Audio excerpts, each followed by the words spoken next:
Welcome in. Thanks so much for joining me.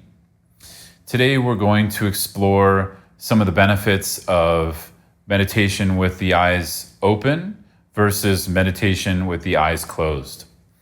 Within the various kinds of Buddhisms that we can find throughout the world, and of course different contexts of meditation methods and techniques, we're going to find recommendations for either closing the eyes or opening them. Now, I just want to say off the bat, however you practice is fine. It's not like one is better than the other. They just have different contexts according to the method and maybe some different benefits according to the practitioner. Like for me, I tend to get a little bit dull or sleepy in practice. So meditating with my eyes open is really helpful. That's just one example of something very practical.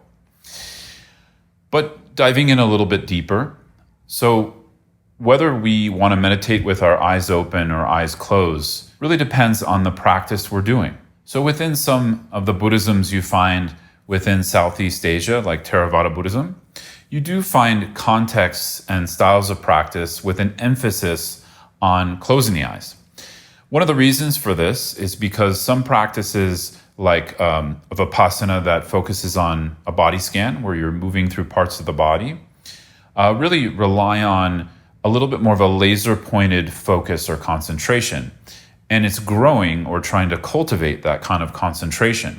And so by closing the sense doorways, not just the eyes, but also kind of gently ignoring what we hear, what we smell, what we taste, the meditator or practitioner is able to really hone in on the felt sense as well as focusing or concentrating on a certain part of the body.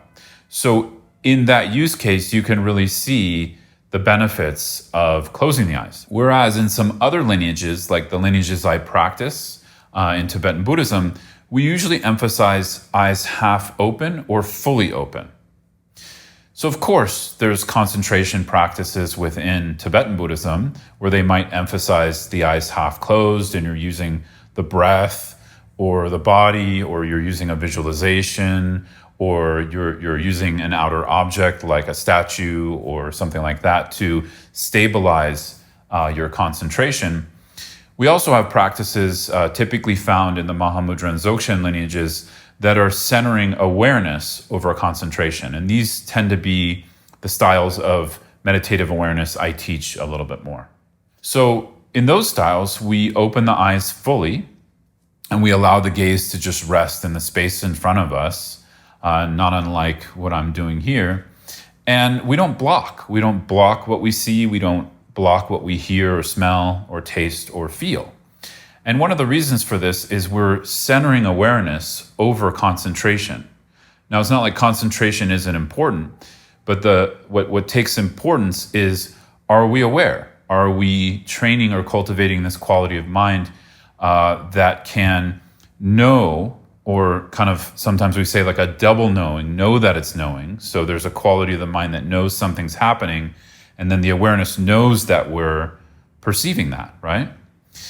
So when we're centering that type of awareness, sometimes it benefits the practice a lot not to block what's arising. And when the eyes are open, we're not blocking our visual sense perception. We're not blocking what we see. This obviously has a long-term advantage because not only are we able to train the awareness in a more open way, but also we're able to integrate the meditation a little bit more with daily life, because in daily life, we don't walk around with our eyes closed.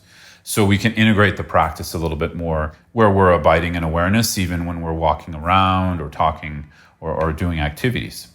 So there is a benefit there. As I said earlier, there's also this benefit where we're able to stay a little bit more alert because, some of us, when we close the eyes, we tend to fall asleep or get a little bit more dull. So just sharing with you some of the benefits here, some of the ways this has helped me in my practice. If you want to know more, I encourage you to check it out, to research a bit within these different lineages. Welcome to reach out to me if you have any questions. And just want to thank you so much for joining me. Feel free to check out the free resources on my website, scotttusa.com, and you can also reach out to me there. Take care.